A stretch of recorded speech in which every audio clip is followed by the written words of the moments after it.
tingnan po natin yung mga nangyayari po dito. No? Pasadahan lang po natin. Lumabas si Jesus sa templo, paalis na siya nang lumapit ang mga alagad at itinuro sa kanya ang mga gusali ng templo. Sinabi niya sa kanila, nakikita ba ninyo ang mga gusali niyan?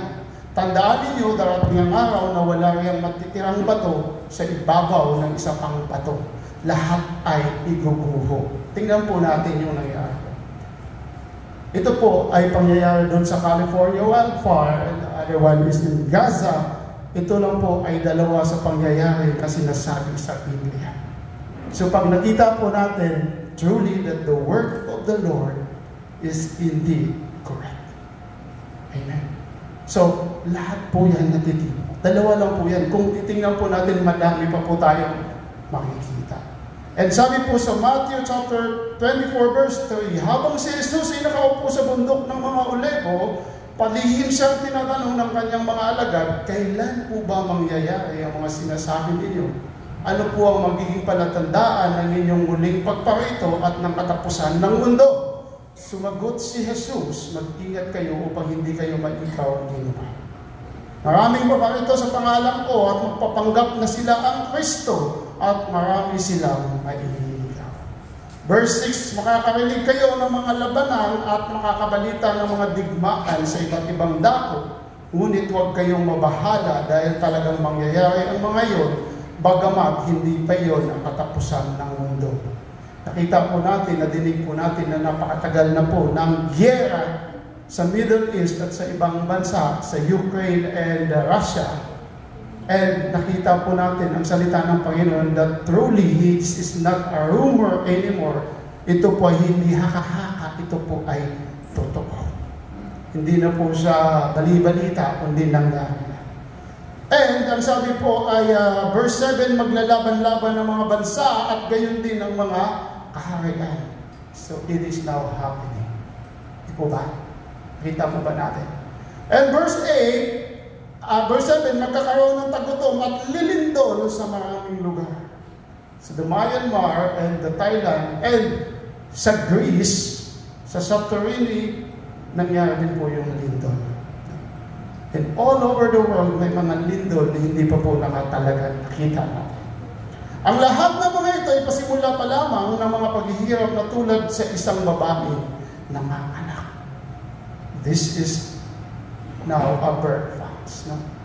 So, jump po tayo sa Matthew 24:25. Ang sabi po dito, see, I have warned you. The Bible says, I have warned you.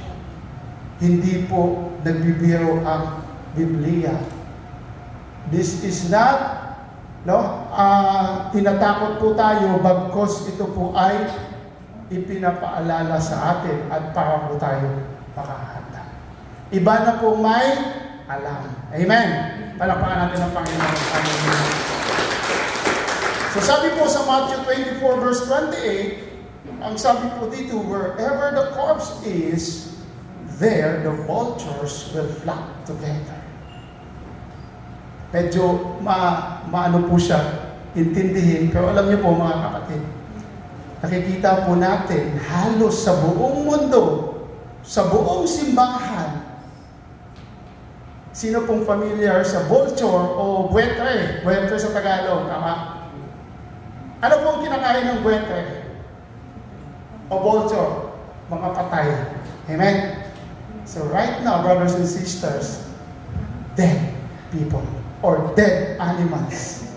So alam po ba natin, ang sabi nga kung saan may piyesta, kumakain ang mga mamimiesta. Amen? So ibig pong sabihin, huwag po tayong mag-alala, huwag po tayong magtaka kahit kunti lang po tayo, kasi mayroong mga iba na kahit madami sila, madami din pong kumakain sa kanila. Ibig ko pong sabihin, kung naintindihan niyo po, they are dead people. That's why there are also a lot of vultures that wanted to eat them. Ibig kong sabihin, sumasali po sila dahil sila mismo ay patay. They don't know the truth, that the truth set them free. Amen? Kaya po, yung mga patay, ay kinakain din po ng mga patay. Amen. Ibig kong sabihin, they are not physically dead, but they are spiritually dead. Amen. Hallelujah. Sabi po sa, palakpakan natin ang Panginoon. Sabi po sa Acts chapter 2 verse 16 to 21, no? Ang sabi po dito, "No, what you see was predicted long ago by the prophet Joel. In the last days, God says, I will pour out my spirit upon all people. Your sons and daughters will prophesy, your young men will see visions, and your old men will dream dreams. In those days, I will pour out my spirit even on my servants, men and women alike, and they will prophesy." Sino na po ang laging nananaginip po dito? Hallelujah. Ako lang po ang laging nananaginip. Kasi po, halata ano po ang sabi, and your old men dream dreams. Sorry po, medyo pa lang po, di ba? Malapit na po mag-thunders. Tatay John, lagi ka po nananaginip. Bata ka pa po. Young men will see visions. Amen? Hallelujah. So brothers and sisters, to tell you honestly, lagi po talaga ako nananaginip. At lagi ko pong sinasabi sa aking may bahay, ang aking pong panaginip ay talagang hindi biro po. It is also a prediction of the future at alam niyo po kung ano. Almost, siguro po sa panaginip ko, alam po na kayo sa almost 5 times na po ako na naginip ng zombie. Sorry po, nakakatuwa po ba? Totoo po yan.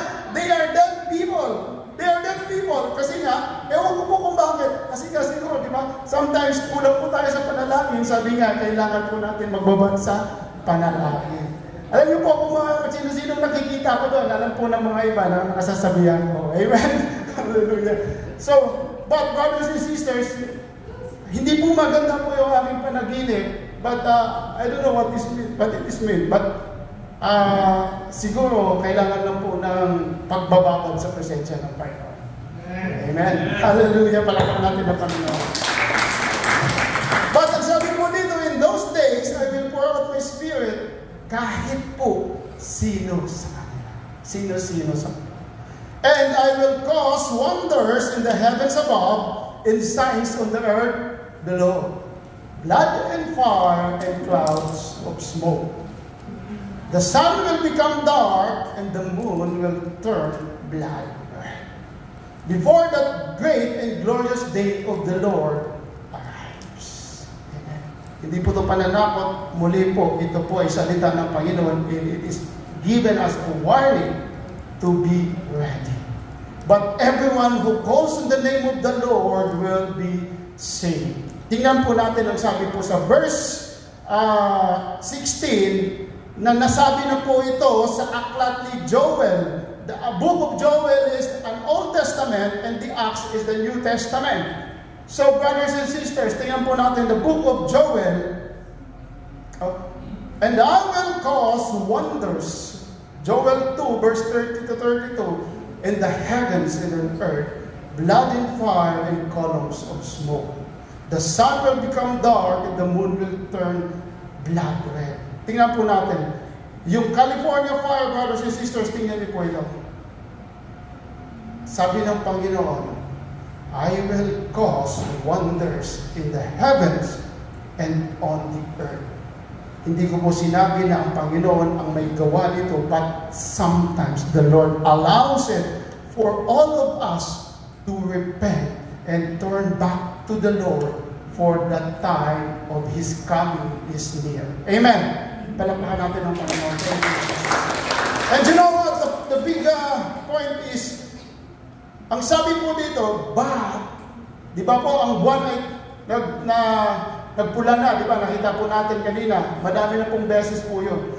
But, ang kagandahan po dito, but everyone who calls on the name of the Lord will be saved. Amen. Palakpakan natin ang Panginoon. Hallelujah. Brothers and sisters, malalaman po natin at makikita po natin that if you do not call the name of the Lord, sorry to say, this fire maybe mangyayari po in eternal life na nakita po natin. But napakabuti ng Diyos, ang sabi niya, but everyone who calls on the name of the Lord will be saved. This is a consolation of the Lord na tayo po ay maniniwala. At kung tumawag tayo sa pangalan ni Jesus at maniwala mananampalataya, tayo po ay liligtas. Amen! Thank you, Jesus. In Matthew 24, verse 32 to 36, mahaba po. Now learn a lesson from that fig tree. Hallelujah. When her branch is tender and the leaves begin to sprout, you know that summer is almost there. Just so, when you see all these things beginning to happen, you can know that my return is near, even at the doors. Then at last, this age will come to its close. Ito po yung kapanahunan ng generation natin. It will come to close, and heaven and earth will disappear. The heaven will disappear. There will be new heaven that will come down. No? But my words remain forever. But no one knows the date and the hour when the end will be, not even the angels know, nor even God's Son Jesus. Only the Father knows. Amen. Don't you know, ang sabi po dito, you know that summer is almost here. Amen. Our summer is almost here. April, May. Tama. April, May. But, this is the word of the Lord. It is Jewish book. Ang sabi po dito, ang kanila pong summer is from July to August. This is the Jewish summer, no, July 1 up to August 31. Ito po yung mga summer sa Middle Eastern countries. Amen. Doon sa mga Middle East na, ito po yung summer. Brothers and sisters, bakit binanggit dito sa salita ni Matthew that summer is almost here? And learn a lesson from the fig tree. Nakita niyo ba yung fig tree? Sa mga nakapunta sa Middle East, ito po yung fig tree. Hallelujah. Napakasarap po niya, napakaganda po niya. Gustuhan po yan. Nakatikim po ba yan? Ang fig tree po, ito po yung kanyang puno, ito po yung kanyang bud, the tender leaves, and yan po ang kanyang bunga. Oh, napakatamis po yan. Pag dry, kahit dry, masarap po yan. You know, the Lord said in the word in Matthew, learn a lesson from the fig tree. Why? Why? Brothers and sisters, kasi unang panahon, wala na pong makikita halos ibang puno, kundi ang puno ng igos sa Tagalog. Amen? And this fig tree represents the nation Israel that was barren before. And you know, this fig tree ay napaka-relevant sa buhay ng mga Jewish people. Kasi po, according to the Bible scholars, this fig tree, ang kumakain po nito ay almost 1,300 species ang kanyang nasusuplayan. Hello. Napakaganda at napakaganda ng puno ng fig tree. In different kinds, birds, any kinds, itong fig tree na ito ay napapakain. And you know, according to the Bible, learn to listen from the fig tree that when her branch is tender and the leaves begin to sprout, you know that summer is almost here. And you know that my return is near, even at the doors. Brothers and sisters, summer signifies or symbolizes harvest or reaping. Bakit? Kasi po, hinog na po halos ang mga taniman ng palay, di po ba? Kahit po sa Bulacan, hinog po at ready to harvest po ang mga bagay dahil tag-init na po siya. Sa probinsya po, ganun po kami pag nag-ani ng palay, March, April, dito po yan. Kasi sa iba naman po ay July and August. Anihan na po yan. And you know, be watchful and mindful because tama po ang sabi ng Panginoon. Only the Father knows that the reaping and the harvest is almost here. Be ready and be watchful. Hindi po ito pananakot na matatakot na naman po kayo. This is the word of the Lord. This is a comforting word of the Lord. No? Na tayo po ay, sabi nga, ang mga anak ng Diyos ay laging advance. Amen! Palakpakan po natin. Kasi hindi po papayagan ng Panginoon na malipol ang kanyang mga anak. No? Even the hidden things, He will bestow, no, doon sa mga anak niya na naghahanap at naniniwala sa Kanya. Mga kapatid, no, ang sabi po sa mga Kawikian 10 verse 5, maigi na pong mag-imbak pag tag-init kasi po mayroon kang pagkain sa tag-ulan. Amen. Sabi po dito, ang nag-iimbak ng tag-araw ay nagpapakilala ng katalinuhan. Ngunit, ang natutulog kong anihan ay nag-iipon ng kahihiyan. Saan po ba tayo dyan? Hello? Hello? Amen. Napakasarap ng mga ngiti ng bawat isa po dyan. Ano? So, of course, ang mga anak ng Diyos ay laging nag-iipon sa tag-araw. Amen? Palakpakan natin ang Panginoon. Hallelujah! Brothers and sisters, that is the warning of the Lord for each and one of us. Kaya po, tayo po ay nalamig na po siya. Hallelujah. So, today, grabe po yung pasada ko, ano? Our lesson or our message is all about halos po kapalit ng Pinoy.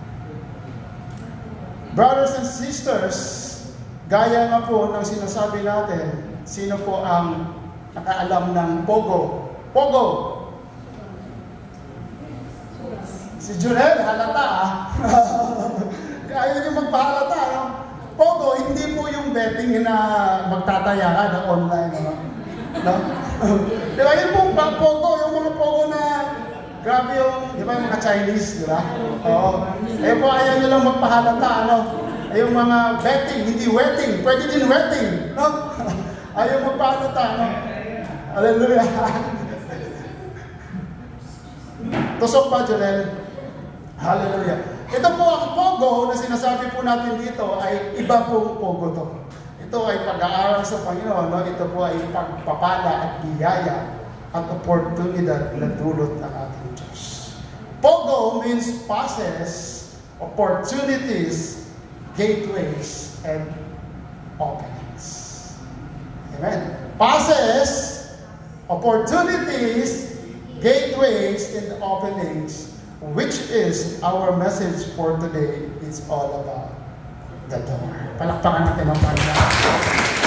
Hallelujah. Ang sabi po sa John 10:7-9, then Jesus said to them again, most assuredly I say to you, I am the door of the sheep.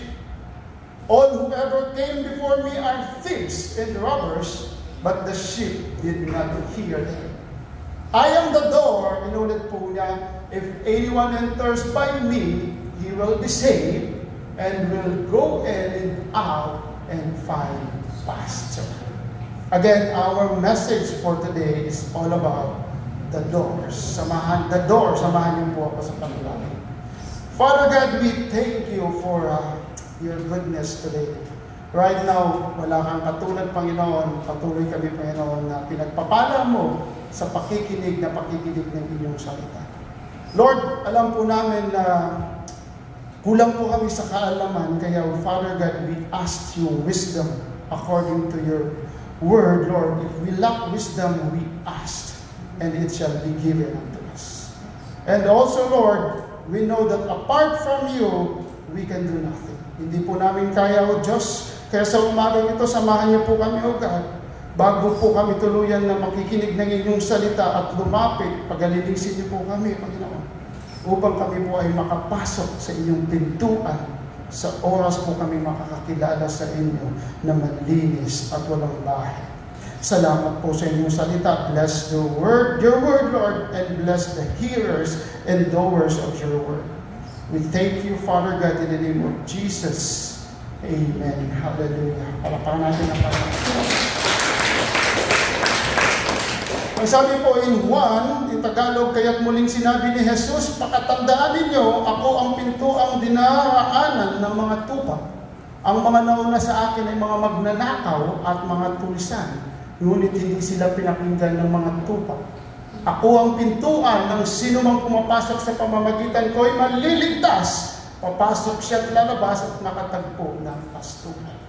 Brothers and sisters, this is related sa ating sinabi kanina that the end of these days are almost at the door. Amen. Ang sabi po dito, dati unang panahon, uso po sa kanila yung pastulan. The sheep, dami po silang mga sheep doon at mga shepherd. Amen. Sa unang panahon, sa kanilang panahon ni Moses, yung ating mga katay-katayan at kaninunuan. Sabi po dito, ito po ang, para po maintindihan natin, ito po ang pinag-uusapan natin. Ito po yung halimbawa, this is only an illustration. Ito po ang kulungan ng mga tupa, and these are gates, no? Ang sabi po dito, tinatawag po nilang sheepfold. Sheepfold, which is, parang ito po yung church. Amen. The sheepfold, ay ito po yung parang itong palibot nito. Pero wala lang siyang bubong.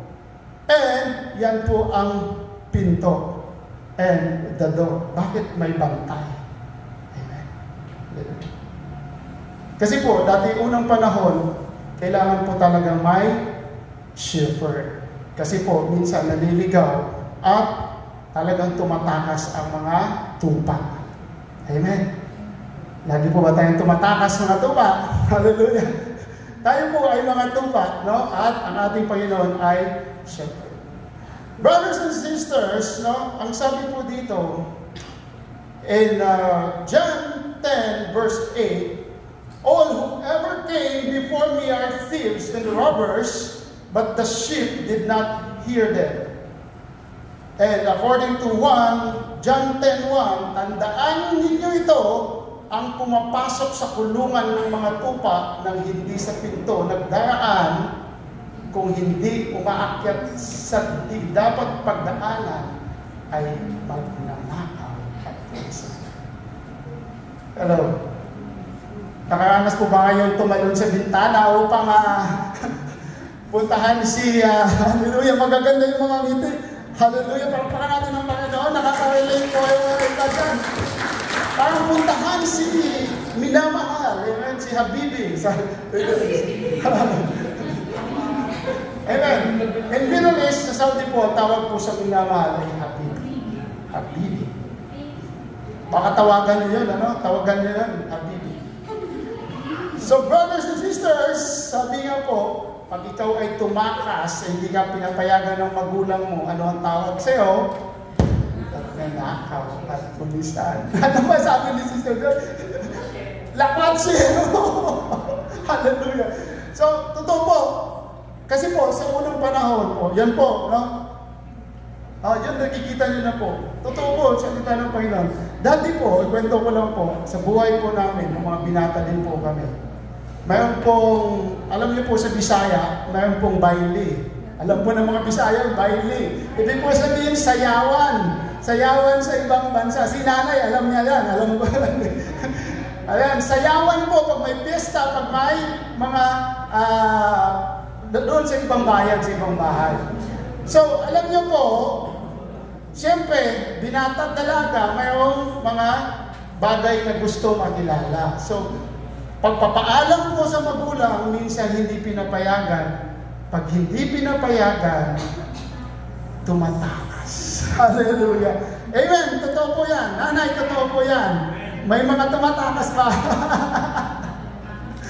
Totoo po. Minsan, sa bintana, minsan, sa likuran, lalo-lalo na po pag nakatulog na po yung magulang. Minsan, inuuna lang pong hagis ng damit sa bintana. Amen, gawain ano. No, hindi po ako gano'n. Mabait po ako kasi nga, lagi po ako nagpaalam. Kasi ako po, ang ginagawa ko po, pag alam kong may sayawan at saka sa ibang bayan, baryo, ginagawa ko na po lahat na gagawin ko sa umaga pa lang para pagdating ng hapon, wala na pong problema sa aking mga magulang. Ibibigay na po yung damit ko. Sige, malis ka na. May padala ka pang pera. Amen! Malakpahan natin ng Panginoon. Totoo po yun. Alam na natin ko po yun. Kasi po, alam ko, kasi para wala ng problema, wala na sakit sa ulo. Kasi lagi na po kayo mag-aaway ng magulang mo, ng nanay mo, ng tatay mo. Sorry sa mga kabataan, hindi nyo po naranasan po ito. Ewan ko kasi. Pero ito po yung mga dating panahon. Hallelujah. Halata po. Ano? So, mga kapatid, ito po, ang tawag po dito ay magnanakaw at tulisan. Hallelujah. Alam niyo, kung tinutukoy po dito, ito po yung mga at tinutukoy po dito sa ating mensahe, ito po yung mga false prophets, mga leaders na gustong kunin yung mga tupak at iligaw. Kaya ang ginagawa po nila, no, minimimik nila ang salita ng shepherd. Gaya lang, alala niyo po yung ating mensahe na the sheep knows the voice of his master.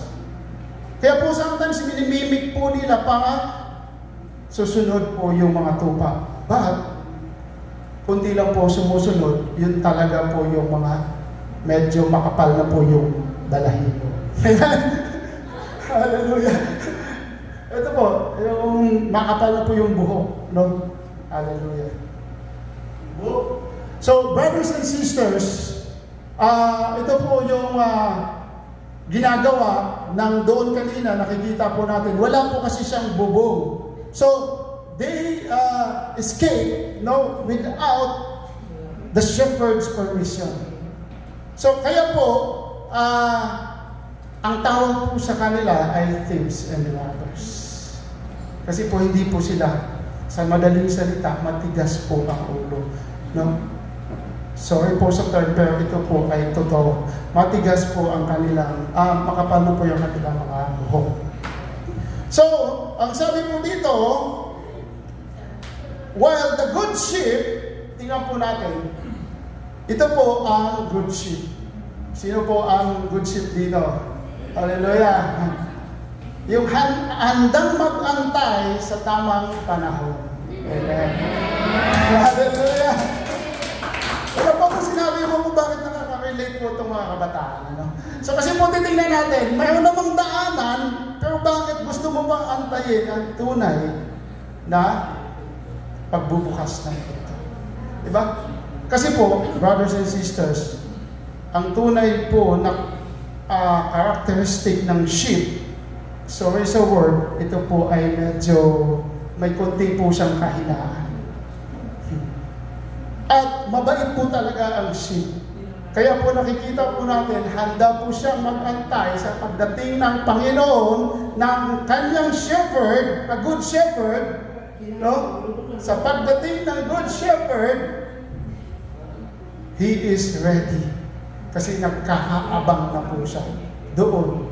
Hindi na po siya nag-una. He is willing and he is waiting patiently doon sa pintuan. Sabi po sa verse 2 ng John 10, ngunit ang magdaraan sa pintuan ay siyang pastol ng mga tupa.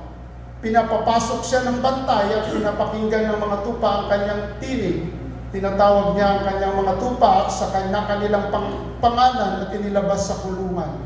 Kapag nailabas na, siya ay nangunguna sa kanila at sumunod naman ng mga ito sapagkat kilala nila ang kanyang tinig.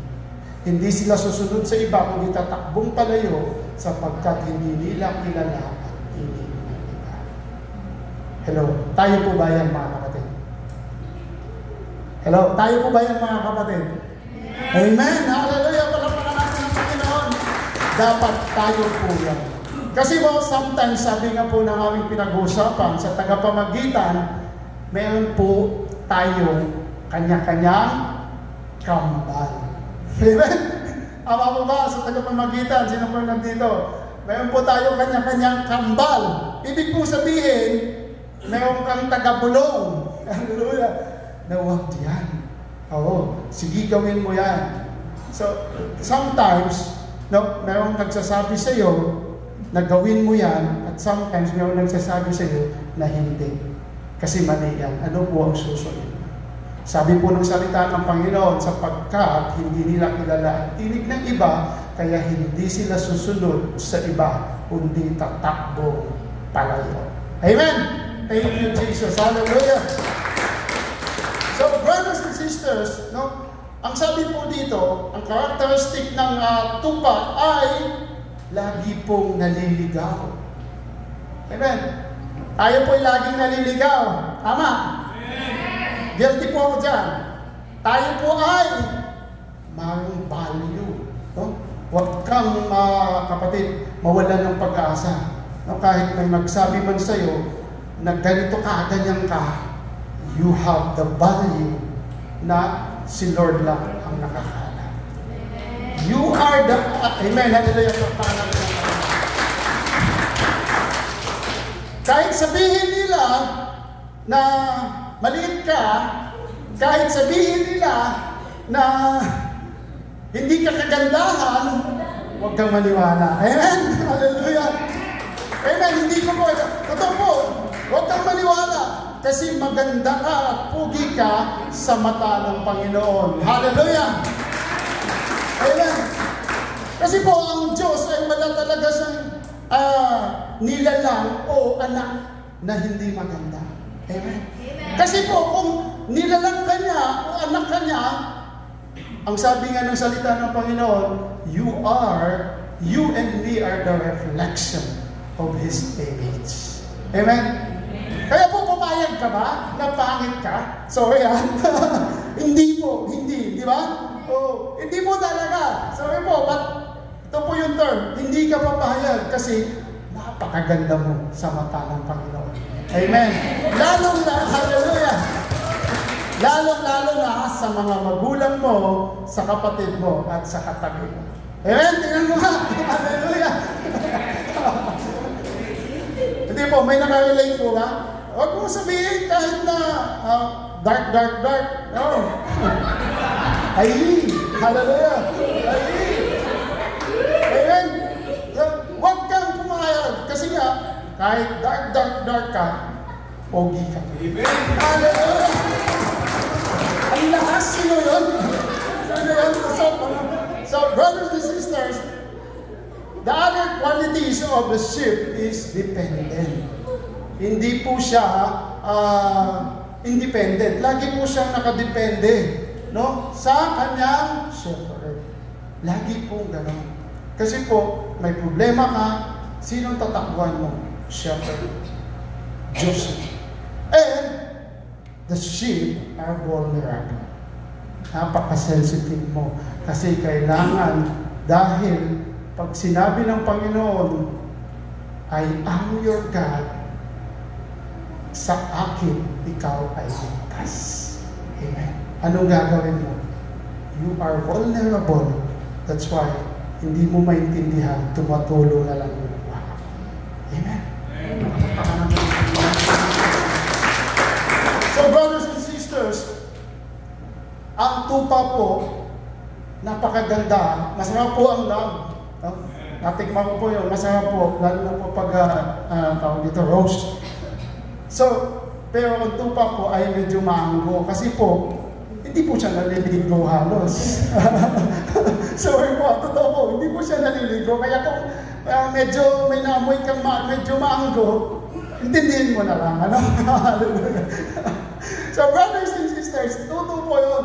Kaya po, kahit po sabihin mo, ipapapuntahin mo siya sa ilog na malinis, gusto rin niya pa din po doon sa medyo, para siyang baboy, gusto rin niya pa din po na sa medyo maduming tubig. Kasi po, yan po ang very humble, very vulnerable. No? So, mga kapatid, ang sabi po sa Ezekiel chapter 34 verse 31, kayo ang aking mga tupa sa aking pastulan, ako ang inyong Diyos. Kaya po, we are the sheep, our Lord is the shepherd. No? You have the right to ask. You have the right to seek, and you have the right to knock whatever you want. Kung ano pong hinihiling mo sa Panginoon, mayroong kakapatid karapatan dahil ikaw ay anak ng Diyos, kanyang tupa, at kung ano man iyong hinihiling, iyan kanyang ibibigay. Amen? Sabi po in Matthew 7 verse 7 to 8, keep on asking and you will receive what you ask for. Keep on seeking and you will find. Keep on knocking and the door will be open to you. For everyone who asks, receives. Everyone who seeks, finds. And to everyone who knocks, the door will be open. Alam nyo, nakikilala mo ang iyong shepherd, di po ba? Kaya kung nasa pinto po siya, ikaw ay magkakatok, imposibleng hindi ka bubuksan. Kilala ka niya, kilala mo tupa ang iyong shepherd, siguradong bubuksan ka pag ikaw ang may kailangan. Maybe it's not the right time and the other time, but the word of the Lord says, in His time, I, the Lord, will make it happen. Palakpakan natin. And, ang sabi po ng Panginoon in John 10:10, doon sa mga laging tumatakas at mga nagpipiplang doon sa mga sheepfold, tinitingnan niya kung sino yung masisila niya. Ito po ay ang kanyang salita. The thief's purpose is to steal and kill and destroy. But my purpose, the shepherd, is to give them a rich and satisfying life. Can I hear the loud amen? Yeah! Hallelujah! So, ang sabi din po sa Matthew 25 verse 10 to 11, this is all about the 10 virgins, but while they were gone to buy oil, the bridegroom came. Then those who were ready went in with him to marriage feast, and the door was locked. Amen. Later, when the other 5 bridesmaids returned, they stood outside calling, Lord, Lord, open the door for us. But it was already shut. Sabi nga po natin, the Lord is our door. Siya lang may karapatang magbukas at magsarado ng pinto. Sabi po in Revelation chapter 3 verse 8, alam ko ang mga ginagawa mo. Hello, amen. Alam kong kaunti lamang ang iyong kakayahan, ngunit sinunod mo ang aking salita. Napakaganda. At naging tapat ka sa akin. Kaya't binuksan ko para sa iyo ang isang pinto na hindi maisasara ni man. Hello! Palakpakan mo ang ating Diyos! Hallelujah! If the Lord opens opportunity, mamamangha ka, mabibigla ka, babahain po tayo. I-ready lang po natin ang ating sarili. Amen? That is our word. Ang sabi po sa Exodus chapter 12 verse 22, kaya nga po ito yung nangyari, kumuha kayo ng sanga ng halamang hisopo, basain ito ng dugo ng tupa at ipahid sa magkabilang poste at itaas ng inyong pintuan. At isa man sa inyo ay huwag lalabas ng bahay hanggang kinabukasan. That is a safe place. Tayo ay ligtas. Tayo ay hindi po tayo pinabayaan ng Diyos. This was happened before the 10 plagues in Egypt. This is the last plague in Egypt, no, the 10th plague na ginawa ng Panginoon na ang mga Israelita at naniniwala sa Panginoon ay sinabihan niyang maglagay ng tubig. And the angel of death ay pass over. Hindi po sila namamatayan. Sila po ay naligtas dahil sila po ay in the safe place under the provision of the Lord. Amen. Hallelujah. In Genesis 4:7 says, you will be accepted if you do what is right. But if you refuse to do what is right, pag hindi ka, pag nag-refuse ka, nagagawin ang tama, then watch out. Sin is crouching at the door, eager to control you, but you must subdue it and it its master. Pag ayaw mo maniwala at sumunod sa Panginoon, kapatid, umakatok din po ang kasalanan. Pwede ka niyang magiging master. Brothers and sisters, I want to share this with you. Ang sabi po sa salita ng Panginoon, nung si Jacob at ang angel of the Lord ay nag-battle. Ang sabi po ni Jacob nung nanalo siya, sabi po ng angel, sabi niya, bitawan mo na ako, sabi niya. So sabi po ni Jacob, hindi kita bibitawan if your presence is not with me. Amen. Then, the Lord said, that angel is the Lord said, right now, I will change your name. Your name is Israel. Wherever you go, whatever you do, blessings be upon you. Amen. Palakpakan natin. And I want to tell you 3 things na pwede natin gawin sa buhay at sa bahay po natin. Ang sabi nga natin, ang ating Panginoon is the omnipotent, omnipresent God. Kahit saan ka, pwede kang manalangin. Kahit saan ka, kahit anong gagawin mo, pwede kang manalangin. But you know, the best place I want to tell you, sa bahay mo, kung kayo ay mananalangin, first, you have to pray in your room. No? Bago talaga tayo matulog. Because, para hindi po tayo mananaginip ng ano-ano. Amen. Hallelujah. Totoo po. And the second one ay doon sa kitchen. Sa storage of your food. No? Dahil doon ka kumakain at doon ka kumukuha ng pagkain mo. The abundance of blessings of the Lord is with you. And lastly, ang magandang manalangin ay in front of the door. Bakit? Because you will see that blessings come and go.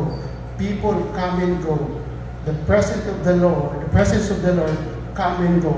Kaya nga po, lagi mong ipagpipray, ang papasok at lalabas sa bahay mo ay pagpapalain ng Panginoon. Amen! Palakpakan po natin. Yan po ang isa sa bagay. You have to pray the door, the entrance of your house.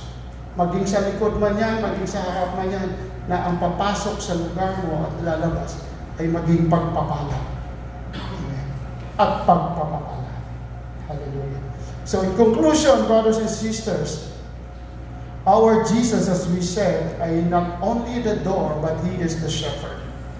He knows kung sino po ang papapasukin niya doon sa sheepfold na kanilang ginagawa. Nakikita niya, nakikilala niya dahil nga sabi po na sa salita niya na Revelation, I know what you do. No? Alam ko, nakikilala ko ang ginagawa mo. No? That's why the Lord is the shepherd, according to Psalm 23, verse 1 to 6. The Lord is my shepherd, I shall not want. Basahin po natin. He makes me lie down in green pastures. He leads me beside the still waters. He restores my soul. He leads me in the paths of righteousness for His name's sake. The path of righteousness is somewhat like this. It is like the sheepfold. Kita po natin kanina, the four corners, or it is a circle. Kasi po ang sheep po, pag umakyat po sila sa bundok, ay they climb up in circles hanggang doon sa tuktok. No? So ngayon, ang ginagawa po nila, sometimes, may mga tupang naliligaw. Amen? Kasi po, nawawala po siya sa path of righteousness. For this is the path of righteousness, this square, this rectangle. If you are outside that door, hello, if you are outside that door and outside this sheepfold, brothers and sisters, isa ka sa tupang. Amen. Unless the Lord will, yung kanya nga sabi po in 4, though I walk through the valley of the shadow of death, I fear no evil. For you are with me, your rod and your staff, they comfort me. Pag ikaw, kapatid, umaalis sa pintuan na ito, huwag kang mag-alala, mahal ka pa rin ng Panginoon. And He wants you back in the righteousness path. Ang sabi po ng salita ng Panginoon, I will never let you go down. I will never let you fall. Kahit kumakapit ka lang, kapatid, iaahon ka ng Panginoon. Amen. That is our shepherd. Kinakawit ka, masakit. Amen. Sino po yung kinakawit, nakakatikim ng kawit dito? Anak mo, minsan kinakawit mo kasi nga, medyo makulit, masakit. That is for our good. Hinahataw ka, masakit, because sabi po ng Panginoon, your rod and your staff, they comfort me. Hindi po sila panghataw lang, bagkos kinukomfort ka. Maaaring masakit man yan sa ngayon, sa susunod, bukas sa susunod na araw. Brothers and sisters, ang ngiti mo ay napakaganda. Number 5, ang sabi po dito, you prepare a table before me in the presence of my enemies. You anoint my head with oil, my cup runs over. And number 6, surely goodness and mercy shall follow me all the days of my life. I will dwell in the house of the Lord forever. Isang malakas na palakpak dyan na tayo po tumayo. Hallelujah! Hallelujah, Jesus! We thank you, Lord God. Hallelujah! Come on, church, tayo po tumayo.